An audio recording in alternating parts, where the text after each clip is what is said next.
Lok Sabha wise यदि पूरा, जैसा कि प्रतीक सिंह आंकड़ा जो बता रहे हैं, 67 लाख माने 67 लाख भूमिहार वोटर हैं, मतलब जिनको वोट देने का अधिकार है 67 लाख, ये आंकड़ा है। यानी कि यदि आबादी को जोड़ लें तो ये आबादी जो है करीब 90 लाख के आसपास पहुंच जाएगी, क्योंकि 67 लाख तो वोटर ही हैं। और उसका कंप्लीट जो आंकड़ा उन्होंने दिया है, वो 40 लोकसभा जो बिहार के हैं, वो आंकड़े देखिए हमारे स्क्रीन पर दिखाई दे रहे हैं। पाटलिपुत्रा 3,40,000, पटना सिटी, ये मैं लोकसभा सीट की बात कर रहा हूं, पटना सिटी 2,60,000, नवादा सबसे बड़ा जो है, बेगूसराय के बाद एक तरह से कह लिए कि सबसे बड़ा भूमिहारों का लोकसभा क्षेत्र है, और वहां से अभी चंदन सिंह जो हैं वो सांसद हैं। नवादा 4 लाख, मुंगेर उसके बाद आ जाइए, मुंगेर भी ललन सिंह जदयू के अध्यक्ष हैं, ललन सिंह 4 लाख वहां की आबादी है और उसी के बल पर जीत के आए हैं वहां से।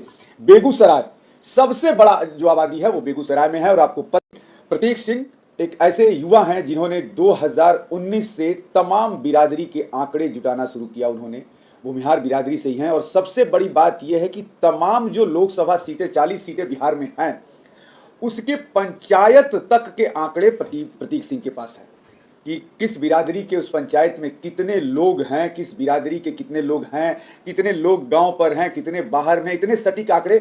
और इसी तरीके के आंकड़े जो हैं प्रशांत किशोर की कंपनी के पास भी है। तमाम वैसे ही आंकड़े प्रशांत किशोर की कंपनी ने भी पूरे बिहार ही नहीं, एक तरह से कह लीजिए कि जहां जहां प्रशांत किशोर की कंपनी जिस पार्टी के लिए काम किया उन्होंने, वहां के आंकड़े उनके पास है। और उसी बल पर प्रशांत किशोर ने भी बिहार सरकार के द्वारा जारी इन आंकड़ों को नकार दिया। सबसे बड़ी जो आवाज उठ रही है वो भूमिहार बिरादरी से उठ रही है, क्योंकि भूमिहार बिरादरी 2.87% ही बिहार में है। और भूमिहार बिरादरी के जो बड़े बड़े नेता हैं वो कह रहे हैं कि हमारे यहाँ तो हुआ ही नहीं, क्योंकि गांव राय प्रतीक सिंह से जब, तो उन्होंने क्या कुछ कहा ये सुनने के पहले हम सिर्फ एक लोकसभा पर हमने उनसे चर्चा की, पाटलिपुत्रा पे। पाटलिपुत्रा पे उन्होंने बड़ा एक सटीक जानकारी दी कि देख लीजिए 3,40,000 भूमिहार वोटर हैं वहां पे, और जीतता कौन है? रामकृपाल यादव। और रामकृपाल यादव को जब हमने आंकड़े निकाले तो रामकृपाल यादव को मात्र यादव बिरादरी से 14,000 वोट ही 2019 में मिला था। यानी कि भूमिहार बिरादरी का वोट जो है वो निश्चित तौर पर बीजेपी की तरफ ट्रांसफर हो गया था। मात्र 14,000 वोट जो है वो मिला था रामकृपाल यादव को पाटलिपुत्र लोकसभा क्षेत्र से, और उनके सामने खड़ी थी लालू की बेटी मीशा भारती, आपको याद होगा 2019 में। 67 लाख वोटर, 67 लाख वोटर आप बता रहे हैं भूमिहारों का, तो आबादी तो फिर 1 करोड़ से ज्यादा भूमिहारों की चली जाएगी। बिल्कुल बिल्कुल, हमारी आबादी 1 करोड़ से अधिक है और 67 लाख वोटर है। जमीन पर तो सरकार तो अपने मन से आंकड़े दे रही है। जब उनके पास 8471 पंचायत है, उन्होंने हर पंचायत के हर वार्ड वाइज आंकड़ा जुटाया है। अगर वो हर वार्ड वाइज आंकड़ा या पंचायत वाइज या प्रखंड वाइज भी सार्वजनिक करते हैं, दूध का दूध पानी का पानी हो जाएगा। हम लोग 2009 से वोटर आईडी के जितने, मतलब 40 लोकसभा क्षेत्र के जितने टोटल वोटर है, उनके सरनेम के आधार पे, जो कि प्रशांत किशोर की टीम भी करती है, उनके पास भी सरनेम का डाटा है। तो इस सरनेम के आधार पे और हमारा कौन सी पंचायत में, कौन से प्रखंड में हमारी बहुलता है, कौन से पंचायत में हमारे वोटर है, कौन से हमारे गाँव है, हमारे पास सारी सूची। हमने तकरीबन 8 साल मेहनत किया इसमें, हमारी पूरी टीम के इसमें मेहनत किए हैं। तो हम लोग पाया कि 67 लाख भूमिहार समाज के मतदाता हैं, क्योंकि करीब 9% के आसपास बिहार में इनकी हिस्सेदारी होती है। तो उस हिसाब से देखा जाए प्रतीक जी, तो 11 करोड़ 7 लाख कुछ जो है वो आबादी है, 13 करोड़ आबादी है, 13 करोड़ आबादी में 11, तो फिर आप 1 करोड़ से आप क्रॉस कर रहे हैं। लेकिन इसमें जो है आपका तो परसेंटेज बहुत कम दिखाया है इस आंकड़ों में, सरकारी आंकड़ों में।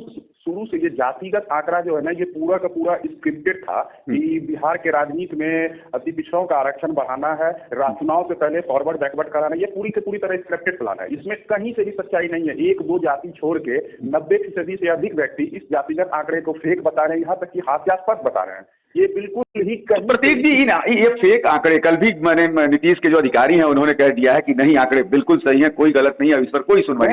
मैं सिंगल ऐसा व्यक्ति हूं, मैं बैठ के, मेरे पास हर एक आंकड़ा, मैं इस आंकड़ा को अपने समाज का, मैं बाकी समाज का मैं नहीं बता सकता हूं, लेकिन मैं खुद अपने समाज का आंकड़ा, मैं एक पंचायत का मैं आपके सामने साबित कर सकता हूं कि हमारा वोटर 67 लाख है। हमारे पास हर गांव का सूची है, उसमें कितने वोटर हैं। आपने 40 लोकसभा में अपने बिरादरी, भूमिहार बिरादरी के जो आंकड़े पेश किए हैं उसमें सबसे कम आपका जो आंकड़ा है, सबसे कम जो भुनिहार जहाँ पे हैं वो हैं किशन जी जी, देखिए आपको याद भी है किशनगंज 10,000 ही भुनिहार मात्र किशनगंज में। किशनगंज में देखिएगा कि वहाँ पे बहादुर नगर नगर पंचायत के निवर्तमान नगर पंचायत अध्यक्ष भी भुनिहार थे। किशनगंज शहर से कभी एक वार्ड पार्षद भी भुनिहार होते थे निवर्तमान। और वहाँ पे एक ठाकुरगंज विधानसभा है, वहाँ पे हमारा 4 गाँव है, पचचारा भुनिहारों का 4 गाँव वहाँ पे बसा हुआ है। काफी जमींदार लोग हैं, चाय का बगान का बहुत बड़ा उनका जमींदारी है, अच्छे खासे वोटर हम लोग वहाँ का हमारे पास गिनती है 9 से 10,000 के लगभग भुनिहार का वोटर है किशनगंज। मतलब कि यदि आपके आंकड़े को देखा जाए तो रामकृपाल यादव का वोट बैंक एक तरह से कह लीजिए कि भुनिहार वहाँ सबसे ज्यादा है, करीब 60% भी वोटिंग हो तो करीब 2 लाख के आसपास वोट भुनिहारों का गिरेगा वहाँ पे। 60% तो नहीं कर सकते, लेकिन 50% आप मान सकते। तो 50% में तो भी करीब 1 लाख 1.5 लाख से ज्यादा वोट हो जाएगा। हाँ, 2.25 लाख के आप जरूर होंगे। और देखिए वहाँ पे यादव और भुनिहार वोटों में ज्यादा का अंतर नहीं है, 60,000 का अंतर है। 60,000 60 से 70,000 तो एक भुनिहार लॉबी यदि एक तरफ चली जाए तो ऐसे ही उनका वोट 60 से 70,000 वोट का कोई मायने नहीं रखेगा।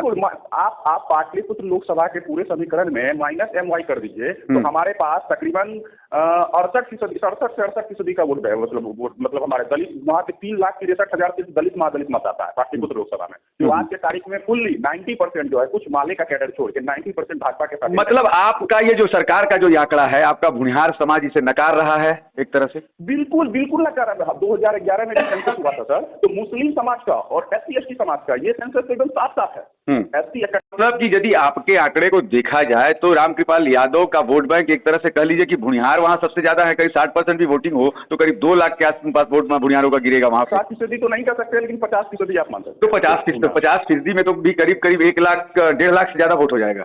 हाँ, 2.25 लाख के आप जरूर होंगे। और देखिए वहाँ पे यादव और भुनिहार वोटों में ज्यादा का अंतर नहीं है, 60,000 का अंतर है। 60 से 70,000 तो एक भुनिहार लॉबी यदि एक तरफ चली जाए तो ऐसे ही उनका वोट 60 से 70,000 वोट का कोई मायने नहीं रखेगा।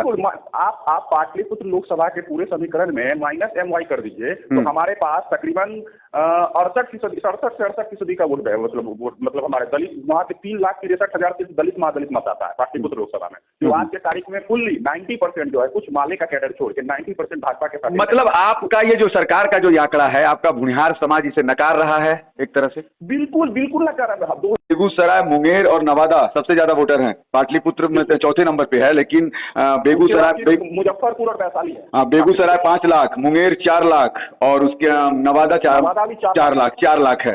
क्या लोकसभा की सीटों में क्या भुनिहारों का ही वर्चस्व? क्योंकि मान लीजिए मुंगेर में बिल्कुल जैसे नवादा का क्षेत्र उठा लीजिए, यहाँ पे हिसुआ विधानसभा आपका 1 लाख से अधिक भुनिहार वोटर होंगे। बारसलीगंज 1 लाख टच करने के आसपास होंगे। बरबीघा में क्योंकि कुल वोटर कम है, फिर भी वहाँ भी 1 लाख छूटे इसी 3 विधानसभा में आपका 3 लाख के आसपास वोट हो जाता है। बरबीघा, हिसुआ और बारसलीगंज में। नवादा आपका 50 से 55,000 के आसपास वोट है।